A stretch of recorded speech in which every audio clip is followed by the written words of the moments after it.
Hello বন্ধুরা, আজকে আমি আপনাদের কাছে একটি দারুণ ভিডিও নিয়ে চলে এলাম। আর ভিডিওটা দেখতে হলে অবশ্যই স্কিপ না করে পুরো ভিডিওটা দেখতে হবে।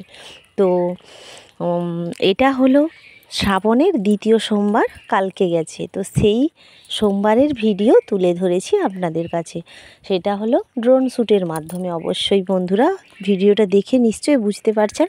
আর আপনাদের দাদাভাই নিচ থেকে টাটা করছে, ওই ভিডিওটা শ্যুট করেছিল। তো আমাদের নারায়ণগড় পক্তাপোল আছে, হাইওয়ের ওর উপর দিয়েই গেছে। তো ওখানে আমাদের কেলেঘাই, ওই কেলেঘাই থেকে ভক্তরা জল তুলে নিয়ে মন্দিরের উদ্দেশ্যে, ভোলে বাবার উদ্দেশ্যে রওনা হয়েছিল। তো সেই দৃশ্যই তুলে ধরা হয়েছে এই ভিডিওর মাধ্যমে।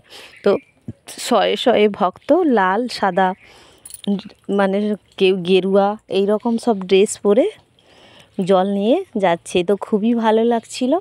তো অবশ্যই কারা কারা ভোলেনাথের ভক্ত এবং কি বলবো, এই শ্রাবণ মাসে কারা ভোলেনাথের মাথায় জল ঢালো অবশ্যই কমেন্টে জানিও বন্ধুরা। আর ভিডিওটা কেমন লাগলো